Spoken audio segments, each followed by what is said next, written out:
Praise the lord. ఈరోజు దేవుని వాక్యం రోమాపత్రిక 8వ అధ్యాయం 24వ వచనం. ధర్మశాస్త్రము దేనిని చేయజాలకపోయెనో దానిని దేవుడు చేసెను.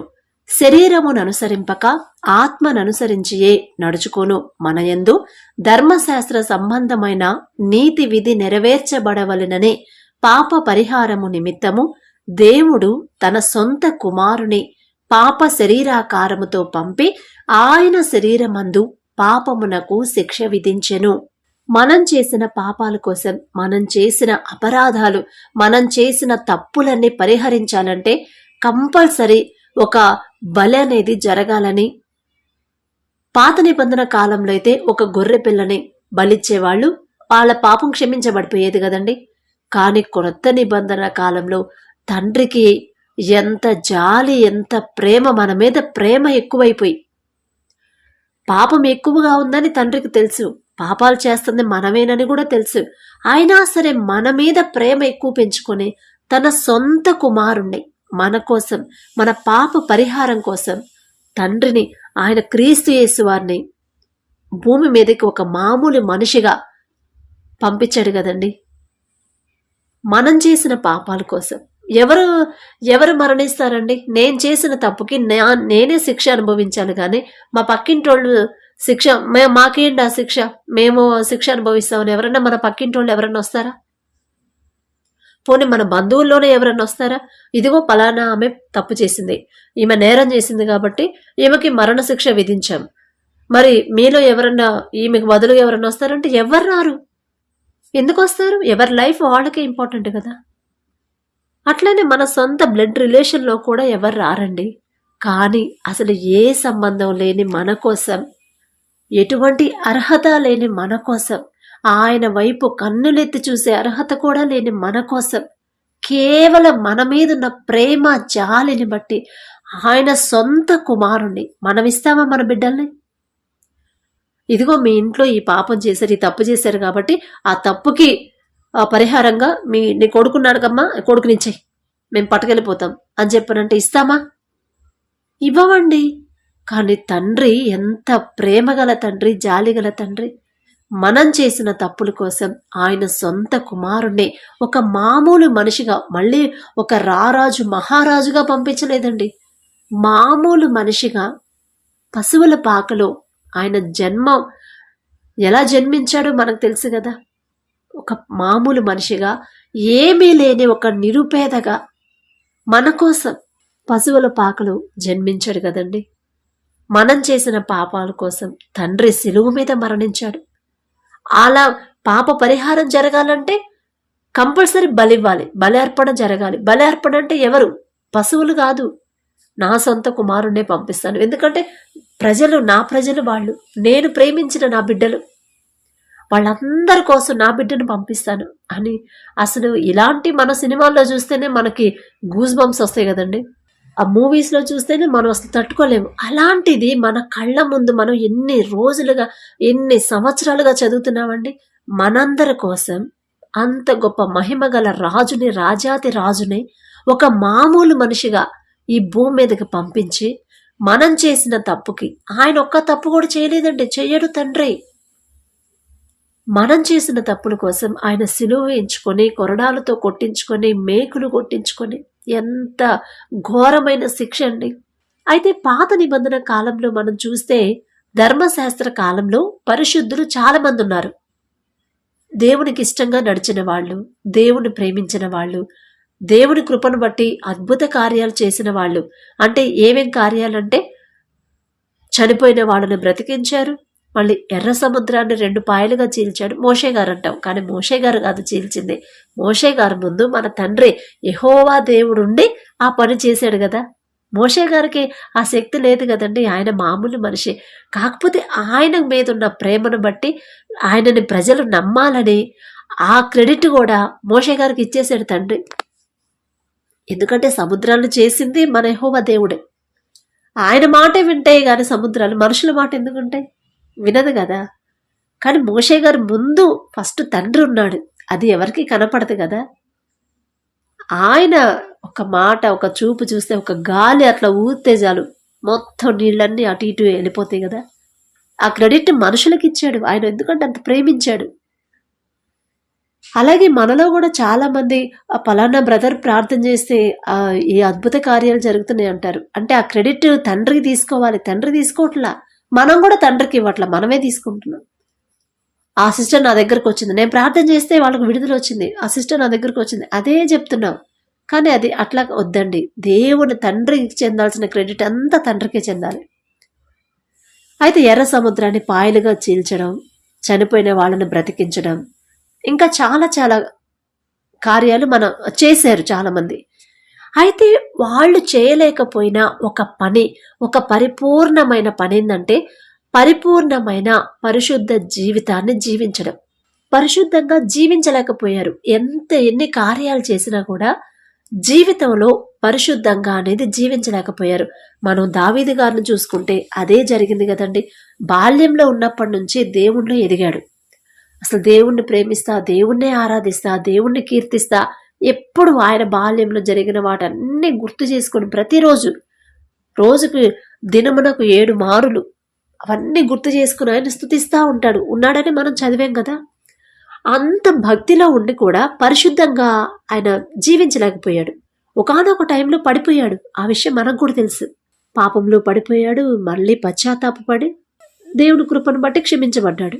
అయితే ఈ మాటలన్నీ ఎందుకు చెప్తున్నానంటే అద్భుత కార్యాలు చేయుట, మృతులను లేపుట, వాటన్నిటికన్నా గొప్ప పని ఏంటంటే మన జీవితం అనేది పరిశుద్ధంగా జీవించడం.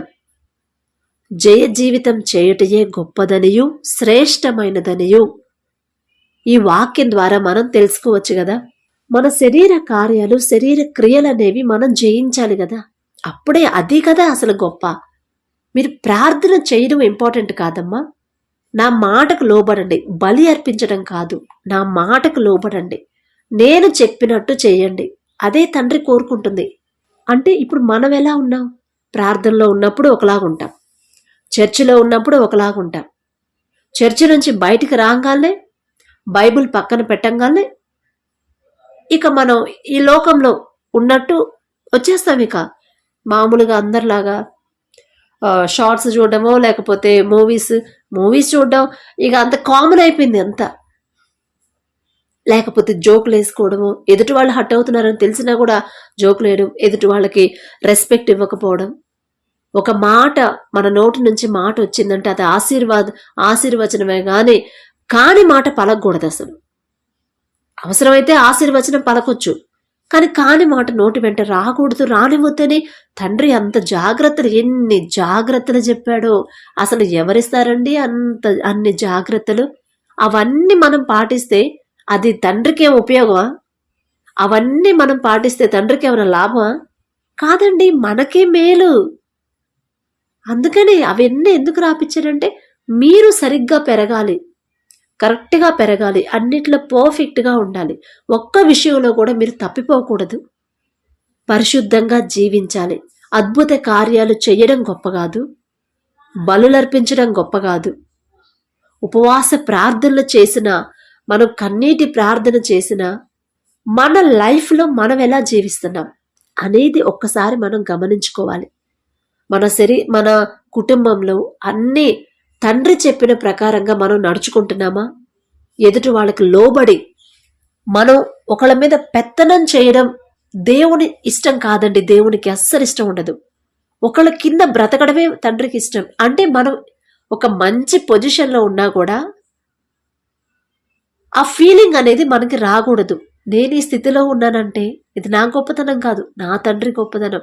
ఏదో తండ్రి జాలి నా మీద ఉండబట్టి ఈ స్థితికి వచ్చాను కానీ, ఈ పొజిషన్కి ఉన్నాను కానీ, లేకపోతే తండ్రి జాలే కనుక నా మీద లేకపోతే నేనంటూ జీరో అయిపోయేవాడిని అని మనం ఫీల్ అవ్వాలి ప్రతి క్షణం కూడా. అలాంటి ఫీలింగ్ మనకు ఎప్పుడైతే వచ్చిందో ఎదుటి వాళ్ళకి రెస్పెక్ట్ ఆటోమేటిక్గా మనమే రెస్పెక్ట్ ఇవ్వగలుగుతాం.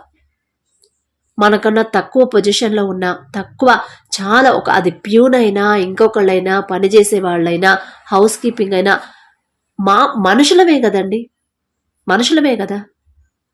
కాకపోతే ఏదో దేవుని జాలి కృపను బట్టి ఈ మంచి పొజిషన్లో ఉండొచ్చు. అలానే వాళ్ళను చులకనగా చూడడం దేవునికి ఇష్టమైందా? కాదండి. మనం ఎంత ఎత్తుకు ఎదిగినా, ఏ స్థితిలో ఉన్నా, ఏ పొజిషన్కి వెళ్ళినా మనం ఎక్కడి నుంచి వచ్చామనేది మర్చిపోకూడదు. ఆ పొజిషన్‌ని బట్టి మనకి గర్వం, అహంకారం అనేది రానివ్వద్దు అని తండ్రి స్పష్టంగా మనకు చెప్పాడు. నెబుకద్నెజరు ఆ రాజు నెబుకద్నెజర్‌ను చూస్తే ఆ స్టోరీలో అదే కదా! అన్ని యుద్ధాల్లో దేవుడు తండ్రి ముందుండి ఆయనకి విజయం, ప్రతి యుద్ధంలో విజయాన్ని ఇస్తే ఆయన ఏమనుకున్నాడు? కూర్చొని పైకి కూడా అనలేదు. మళ్ళీ పెద్ద దండోర కూడా వేయించలా. మనసులో అనుకున్నాడు. అదే మన మనసులోనే స్టార్ట్ అయింది ఏదైనా. అది మంచైనా చెడైనా, గర్వమైన అహంకారమైన తగ్గింపైన మనసులో నుంచే స్టార్ట్ అయింది కదా. అసలు ఇదంతా నేనే, నేనే ఇదంతా సంపాదించింది నేనే, ఈ యుద్ధాలన్నీ నేనే గెలిచాను, నా సొంత బలం అనుకున్నాడు. ఏమైంది తండ్రి? వినకుండా ఉంటాడా తండ్రి? ఆలోచన మన మైండ్లోకి రాకముందే ఫస్ట్ ఆయన దగ్గర నుంచే స్టార్ట్ అయింది కదా.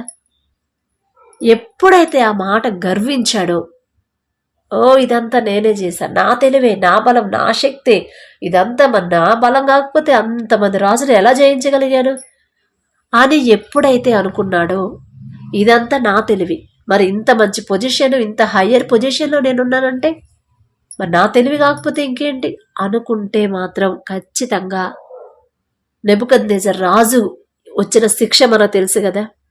7 సంవత్సరాలు గడ్డి తిన్నాడు, గడ్డి తినిపించాడు.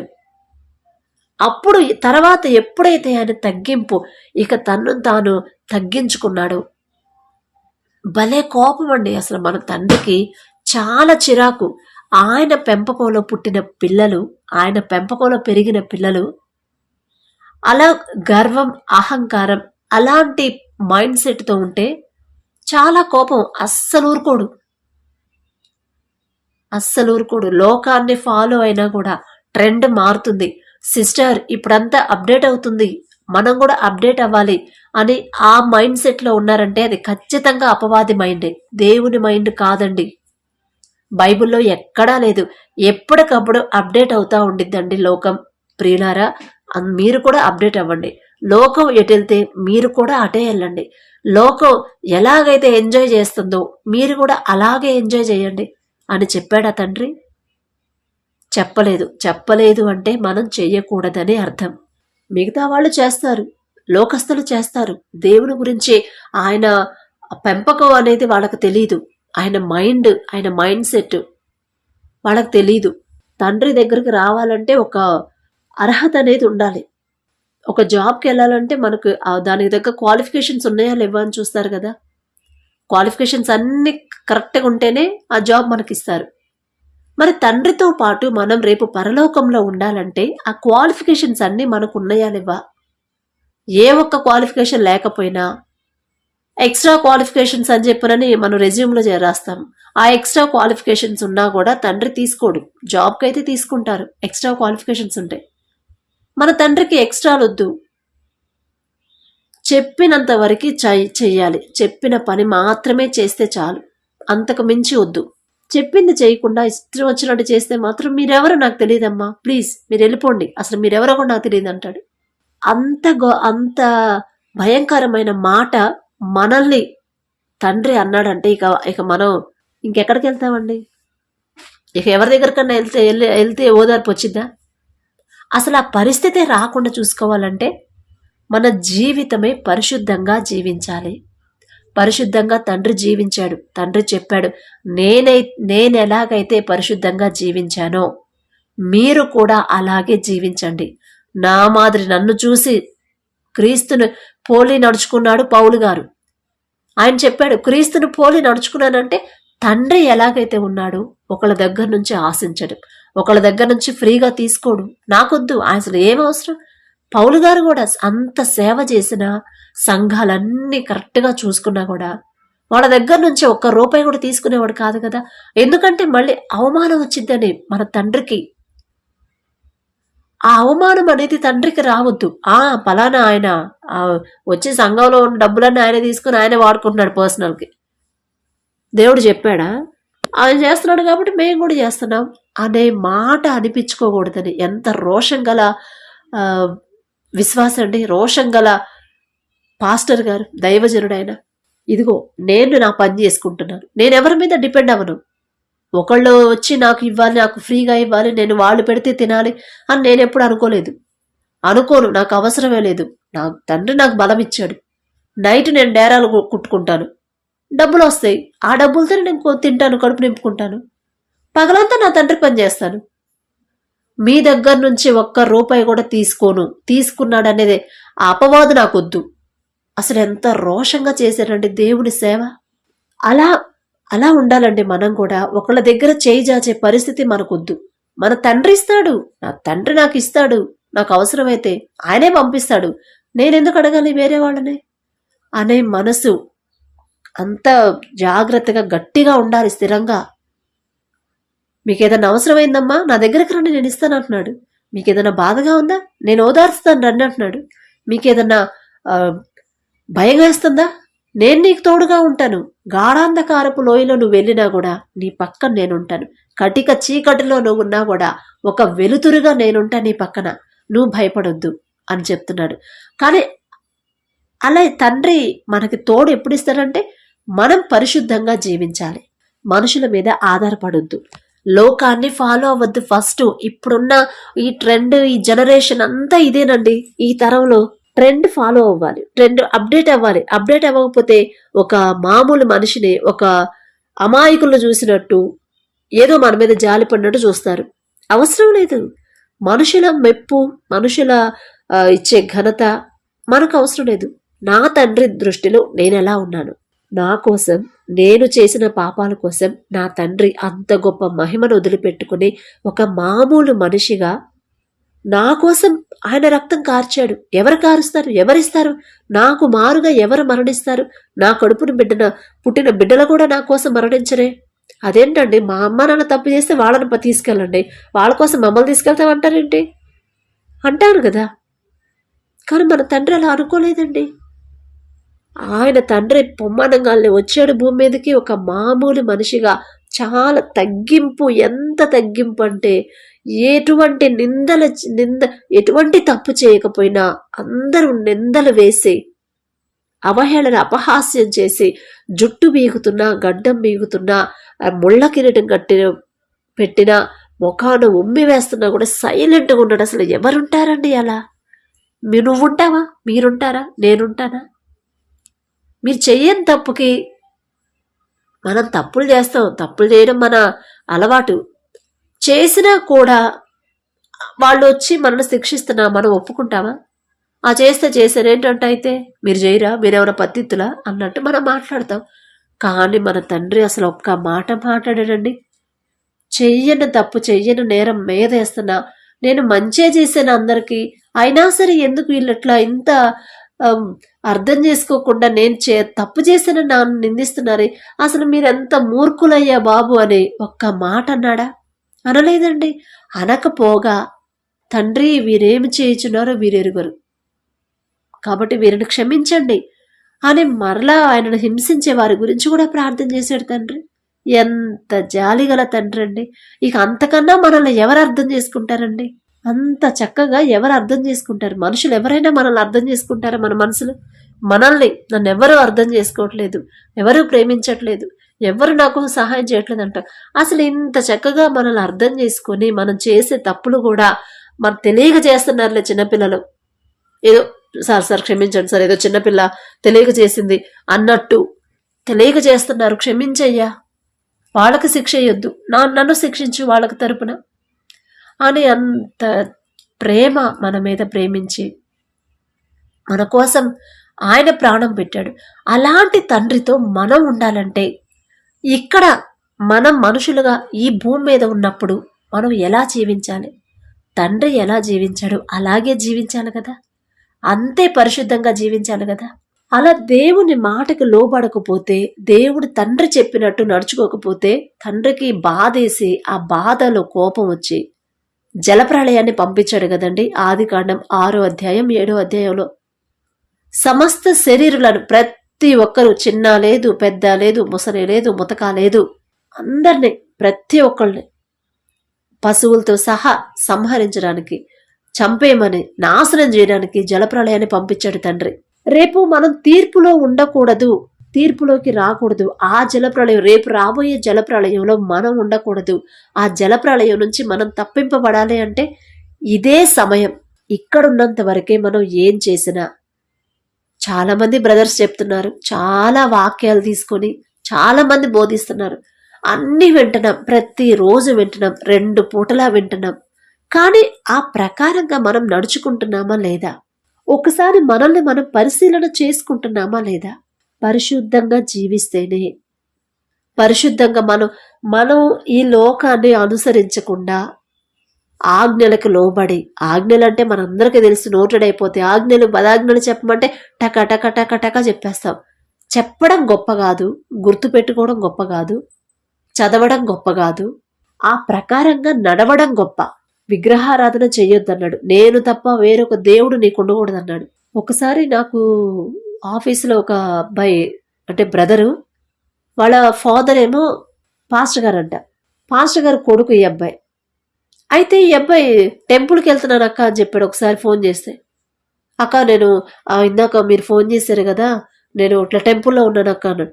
నాకు మైండ్ పోయింది, ఇదేంటి పాస్టర్ గారి కొడుకేంది టెంపుల్కి వెళ్ళడం ఏంది, అసలు అర్థం కాలే నాకు. అదేంటయ్యా, మనం క్రిస్టియన్స్ అయ్యుండి, అంటే అక్క నేను చర్చికి వెళ్తాను, చర్చిలో అన్ని పనులు చేస్తాను అక్క, అయినా సరే టెంపుల్కి కూడా వెళ్తా అప్పుడప్పుడు, ఎందుకనో నాకు వెళ్ళాలనిపించింది. అసలు ఇక అది ఏ మైండ్? ఇక ఆజ్ఞ ప్రకారం నడుచుకుంటున్నట్టేనా? ఒకవేళ ఈ మాటలు వింటున్న మీరు కూడా ఇలా ఆజ్ఞల ప్రకారం, నీ దేవుడైన యెహోవాను నేనే, నేను తప్ప వేరొక దేవుడు నీకు ఉండకూడదన్నాడు. ఒకవేళ మీరు వెళ్తున్నారా? ఆ వెళ్ళే మనసు మీకుంటే మీరు అపవాది కింద ఉన్నట్టండి, దేవుని కింద దేవుని చేతి కింద మీరు లేరు. ఇక ఇది ఇంకెవరో చెప్పక్కర్లేదు, మిమ్మల్ని మీరు పరిశీలన చేసుకోండి. అలా 2 పడవల మీద కాళ్ళు వేస్తే మాత్రం ఖచ్చితంగా మధ్యలోనే ఉంటామని అందరికీ తెలుసు కదా. మళ్ళీ ఉంటే వెచ్చగా అయినా ఉండు, లేదా చల్లగానైనా ఉండు, నులివెచ్చగా ఉండొద్దంటే దానికి అర్థమైంది మనకు తెలుసు కదా. దానికి అర్థం ఏంటంటే, ఆ మాటకు అర్థమైంది వాక్యం. ఆ వాక్యం అసలు ఆ మాట ఎందుకు రాపిచ్చారంటే, ఆదివారం చర్చికి వెళ్తాం, బుధవారం స్త్రీల కూడికి వెళ్తాం, మిగతా టైంలో మీటింగ్స్ అక్కడ అరేంజ్ చేస్తే మీటింగ్స్కి వెళ్ళటం, అన్నీ వెళ్తాం, అన్నీ దేవుని పనిలో, దేవునికి విషయంలో అన్నీ జరిగిస్తున్నాం సక్రమంగానే. కానీ అదంతా ప్రార్థనలో ఉన్నప్పుడే, అదంతా చర్చికి వెళ్తేనే నెమ్మదిగా ఉంటాం. ఇక చర్చి నుంచి బయటకు వచ్చామా, ఇక ఏ సినిమాకి వెళ్ళాలి, ఎక్కడికి వెళ్ళాలి, ఎవరిని అల్లరి చేయాలి, ఈ ఫోన్లో ఎలాంటి వీడియోస్ చూడాలి, అబ్బా పలానా వీడియోస్ భలే ఉంటాయి, లేకపోతే ఇంకేమన్నా అంతకుముందు అయితే బీటీఎస్ సాంగ్స్ అని అవి ఎక్కువ చూసేవాళ్ళు కదా. ఇంకా ఏవో ఇంతకుముందు కొరియన్ డ్రామాస్ తెగ చూసేవాళ్ళు, మరి చూస్తున్నారు. అప్పుడు కాస్త ట్రెండ్, అదే ట్రెండ్ అయింది. అందరూ ఇక ఏదో సామెత ఉండిద్దే, ఒకళ్ళు అదే దారి వెళ్తే వెనకాల గొర్రెలన్నీ అటే పోయినట్టు. ఇక అదే క్రిస్టియన్స్ కూడా మనకు అవసరమా అండి అవన్నీ?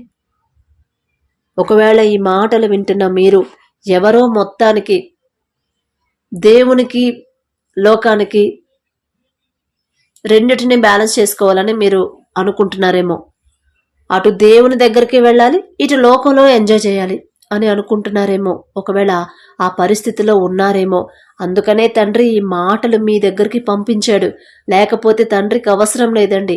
మీరు గనక తండ్రికి అవసరం లేకపోతే, మీరంటే దేవునికి ప్రేమ లేకపోతే, ఈ మాట మీ దగ్గరికి రాదు, ఈ వార్త మీ దగ్గరికి రాదు. మరి మాటలు వింటున్న మీలో ఎవరైనా అలా దేవుని కార్యాలు చేస్తున్నాను కదా, ఆదివారం వస్తే నేను చర్చిలోనే ఉంటా, ఫస్ట్ నేనే ఉంటాను, ఇంటికి రాగానే మళ్ళీ కొరియన్ డ్రామాలో అయ్యో నా ఇష్టం. ఇంకా అది చర్చిలో ఉన్నంతసేపు దేవుని ఆరాధన, బయటకు వచ్చిన తర్వాత మన ఇష్టం. లేకపోతే ఈ భూమి మీద బతకలేము. చాలా తక్కువ చేసి చులకన చేసి చూస్తారు అనుకుంటున్నారా? మనుషులు ఎంతైనా చులకన చేసుకునివ్వండి, దేవుడు తండ్రి చులకనగా చూసే పరిస్థితులు తెచ్చుకోవద్దు. తండ్రి గనక మనను చులకనగా చూస్తే ఇక మనకొచ్చే ఉగ్రతని తప్పించే వాళ్ళు ఎవ్వరూ మనకుండరు. పరిశుద్ధంగా ఇక్కడ జీవిస్తేనే రేపు తీర్పులో మనం ఉండం. పరిశుద్ధంగా ఎలా జీవించాలి సిస్టర్ అంటే, ఆజ్ఞలున్నాయి. విగ్రహారాధన చెయ్యొద్దు, అబద్ధాలు ఆడొద్దు. అబద్ధాలు చెప్తున్నారా? అది ఒకటైనా రెండైనా అబద్ధమే. ఎవరిని మోహపు చూపుతో చూడొద్దు. విశ్రాంతి దినం పరిశుద్ధంగా ఆచరించాలి. ఆజ్ఞలన్నీ మనకు తెలుసు. ఒట్టు పెడుతున్నారా? ఒట్టు పెట్టి వద్దు. ఒట్లు అస్సలు వేయకూడదు. పచ్చబొట్లు పొడిపించుకుంటున్నారా? వద్దు. ఇప్పుడు ట్రెండ్ సిస్టర్, ట్రెండ్ ఫాలో అవ్వాలి. ఇప్పుడు అప్డేట్ అవ్వాలి. అందరూ వేయించుకుంటున్నారు, చాలా బాగుంది చూడడానికి, అబ్బా ఎంత బాగుంది అనిపిస్తుంది. మనకు అవసరం లేదండి. అది తండ్రి అందులో రాపిచ్చింది ఎందుకు? బైబిల్లో ఎందుకు రాపిచ్చాడు? పచ్చబొట్లు పొడిపించుకోకూడదు.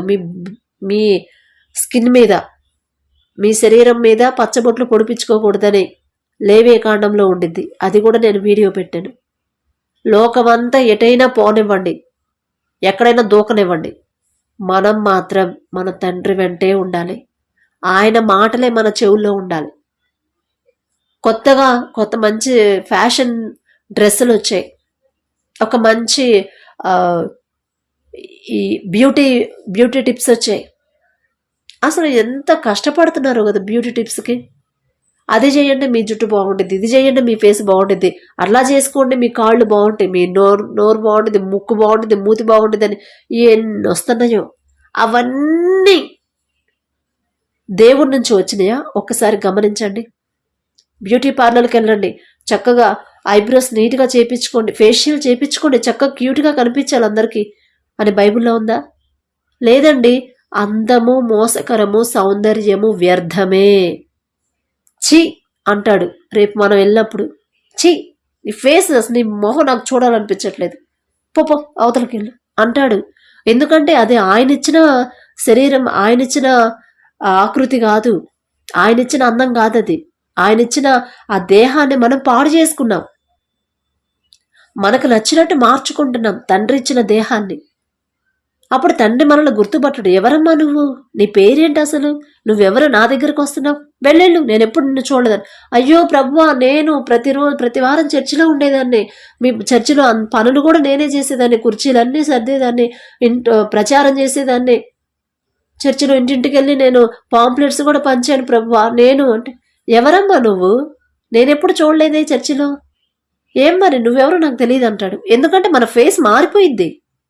తండ్రి గుర్తుపట్టడు. ఆయన ఒక రూపం ఇచ్చాడు మనకి. దాన్ని మనం మనకు నచ్చినట్టు లోకాన్ని అట్రాక్ట్ చేయడానికి, మనుషుల్ని ఆకర్షించడానికి దాన్ని మనం మార్చేస్తున్నాం. ఎక్కడ? బ్యూటీ పార్లర్లో. అది కూడా తప్పు కాదు అని మన మనసుకు అనిపిస్తుంది, కానీ అది తప్పు అని తండ్రి ఖరాఖండిగా చెప్పి బైబిల్లో రాపించాడు. అందము మోసకరము, సౌందర్యము వ్యర్థం. నువ్వెంత భక్తి చేసినా నీ సొంత శరీరాన్ని కాదు కాపాడుకోవాల్సింది, పరిశుద్ధంగా జీవిస్తున్నావా లేదా అనేది ముఖ్యం. నువ్వు రేపు నేనిచ్చిన దేహం అంతా మార్చుకొని రేపు నా దగ్గరకు వస్తే నేను గుర్తుపట్టలేనమ్మా. నువ్వు శరీరం నువ్వు అంత ఫేషియల్ చేయించుకొని ఐబ్రోస్ అంతా మార్చేసుకుంటే నువ్వెవరో నాకు ఎలా తెలిసింది? నేను నిన్ను అలా చేయలేదే. నీ తల్లి గర్భంలో ఉన్నప్పుడు నువ్వు అలా ఉన్నావా? లేవు. నువ్వు మార్చేసుకున్నావు, నాకు తెలియదు, నువ్వెవరో నాకు తెలియదు పో అంటాడు. అప్పుడు ఏం చేస్తారు? అప్పుడు ఇక తీర్పుకు వచ్చే అవకాశం కూడా ఉండదు. ఇక డైరెక్ట్గా నరకానికే. తండ్రే గుర్తుపట్టలేనంత మనం మారిపోతున్నాం, మన ఫేసులు మారిపోతున్నాయి. ఆయన ఒక దేహాన్ని ఇస్తే మనం దాన్ని మార్చుకొని అది లోకానికి అట్రాక్ట్ కావాలని మార్చేసుకుంటాను. రేపు తండ్రి మనల్ని గుర్తుపట్టడం. అప్పుడు ఏం చేస్తారు? అప్పుడు మన పరిస్థితి ఏంటి?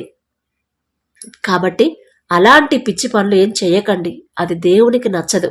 మనం ఎంత ప్రార్థన చేసినా పరిశుద్ధంగా జీవించకపోతే, దేవుని వాక్యానికి లోబడకపోతే, దేవుని మాట చొప్పున మనం నడవకపోతే, ఈ శ్రమలు, ఈ కష్టాలు, ఈ ఇబ్బందులన్నీ ఎందుకు వస్తున్నాయంటే ఇందుకే వస్తున్నాయండి.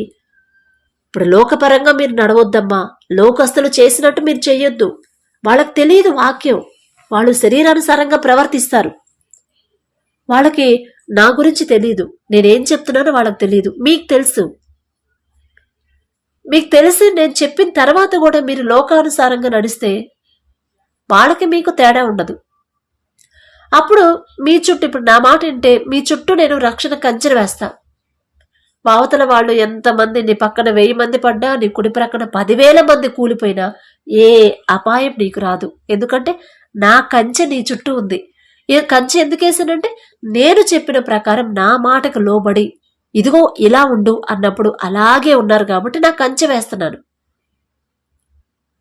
అలా కాకుండా ఎప్పుడైతే నీకు నచ్చినట్టు, నీ మనసు నచ్చినట్టు, ఎవరో ఫ్రెండ్స్ చెప్పారని, వాళ్ళు చెప్పారు, వీళ్ళు చెప్పారని ఎప్పుడైతే నువ్వు నీ సొంతంగా ఆలోచించడం, నా మాట లెక్క చేయకుండా నీ సొంతంగా నీకు నచ్చినట్టు చేయడం మొదలు పెడితే, మనకు నచ్చినట్టు చేయడం మొదలు పెడితే, ఆ వేసిన రక్షణ కంచె అనేది తీసేస్తాడండి తండ్రి.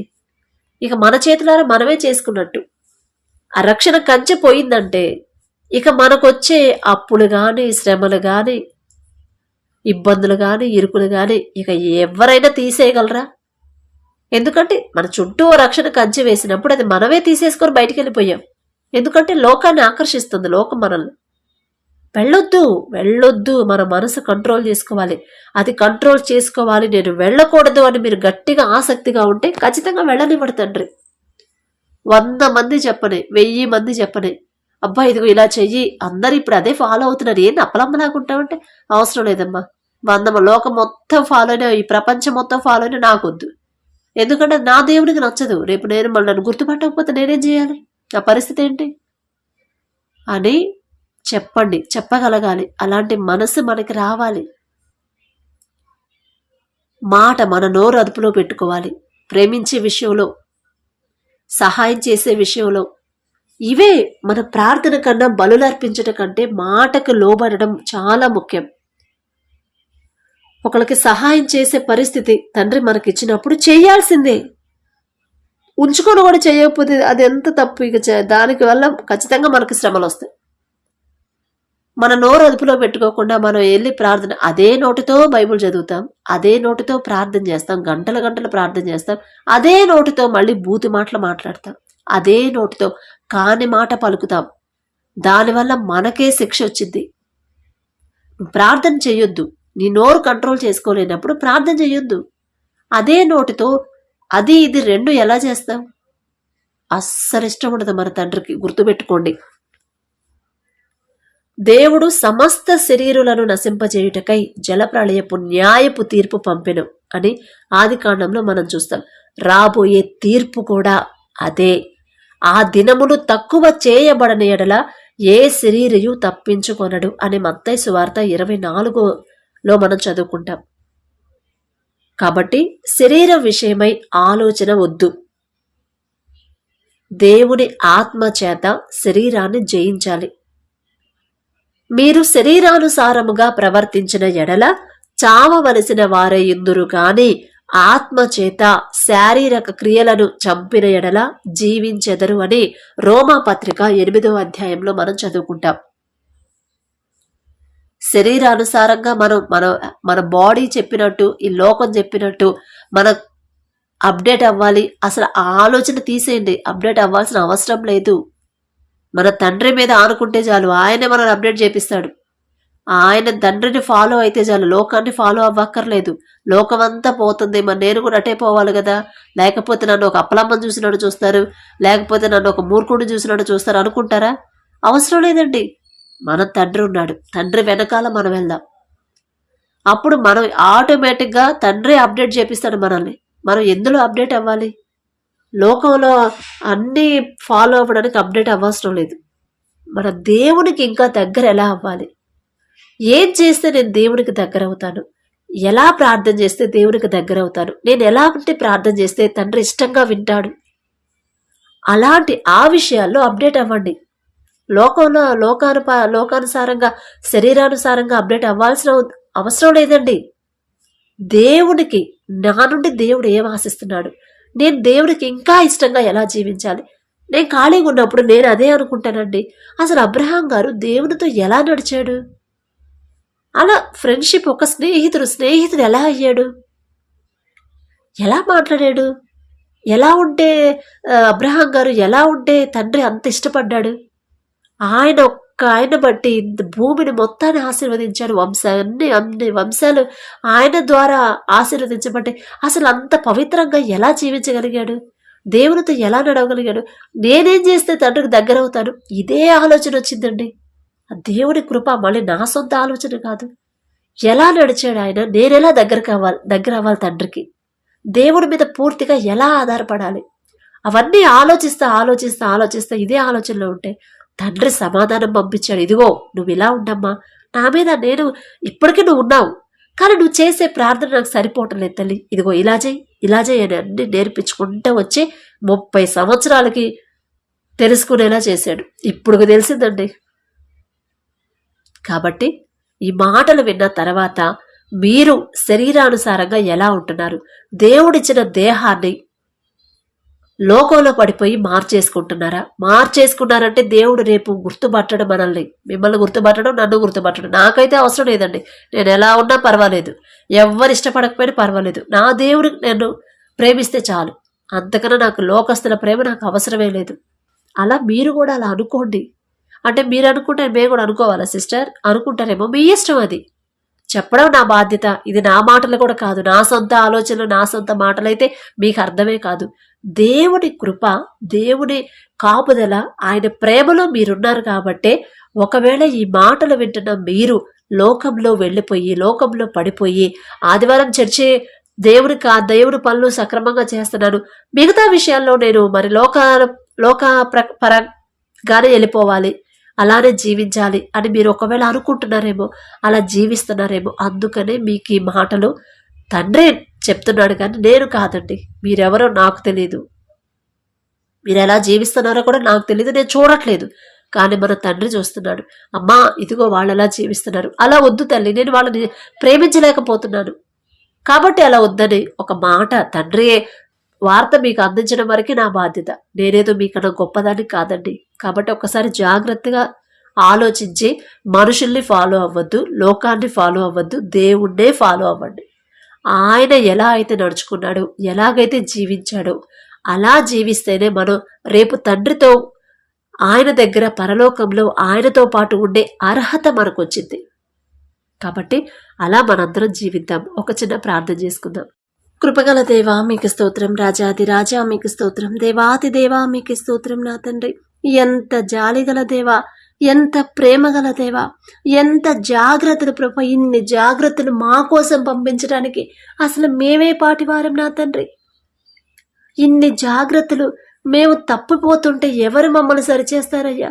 మేము దారి తప్పి వేరే దారిలో నడుస్తుంటే అది ముళ్ళ దారమ్మా, అది మంచి దారి కాదు తల్లి, ఇదిగో ఈ దారిలో రండి, ఈ దారిలో మంచి మీకు అనుకూలమైన దారమ్మా ఇది, మీరు నా దగ్గరకు వచ్చే దారి, మీరు లోకంలో వేరే దారి తప్పి వెళ్ళిపోతున్నారు, అది కరెక్ట్ దారి కాదు తల్లి, ఇదిగో ఈ దారి అని ఎన్నిసార్లు ఎంతో మంది ద్వారా, ఎన్ని వాక్యాల ద్వారా ప్రభా మమ్మల్ని ఎంత జాగ్రత్తగా మీరు కాపాడుకుంటూ వస్తున్నారు తండ్రి.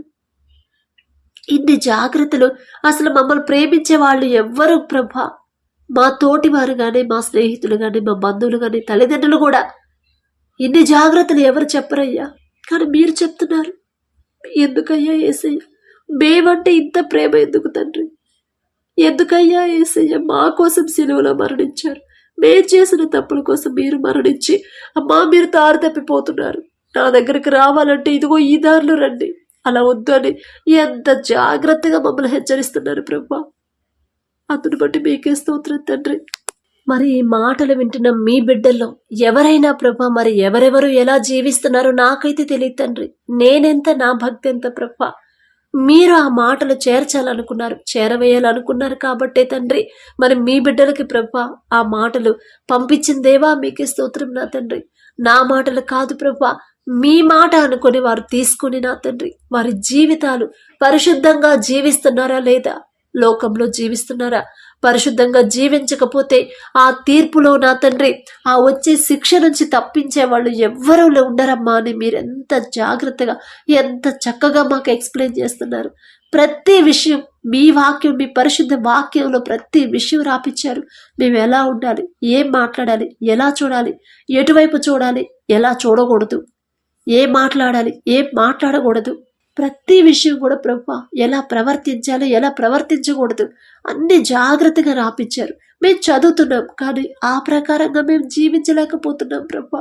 మా మనోనేత్రాలు మీరు తెరవండి తండ్రి, అవి గ్రహించలేని కూడా పరిస్థితుల్లో ఉన్నాము తండ్రి. మా మనోనేత్రాలు తెరిచి ప్రభా మరి మీ వైపు చూసేలా, లోకం వైపు కాదు తండ్రి, మీ వైపు చూసే, మిమ్మల్ని చూసే మనోనేత్రాలు మాకు ఇవ్వండి. మా మనోనేత్రాలు తెరిచి మిమ్మల్ని చూసే కళ్ళు మాకు ఇవ్వమని అడుగుచున్నాం ప్రభా. మరి మేమేమన్నా ప్రవర్తించి మా ప్రవర్తన వల్ల మీరు బాధపడి ఉంటే ఆ ప్రవర్తన తీసివేసిన తండ్రి, పరిశుద్ధ జీవితాన్ని మీరు ఎలాగైతే పరిశుద్ధంగా జీవించారో అలాంటి జీవితాన్ని ఈ మాటలు వింటున్న మీ బిడ్డలకి నాకు దయచేయమని అడిగే పొందుకునే అర్హత లేని వాళ్ళం అయినా సరే యేసు నామములో అడుగుచున్నాము తండ్రి. ఆమేన్.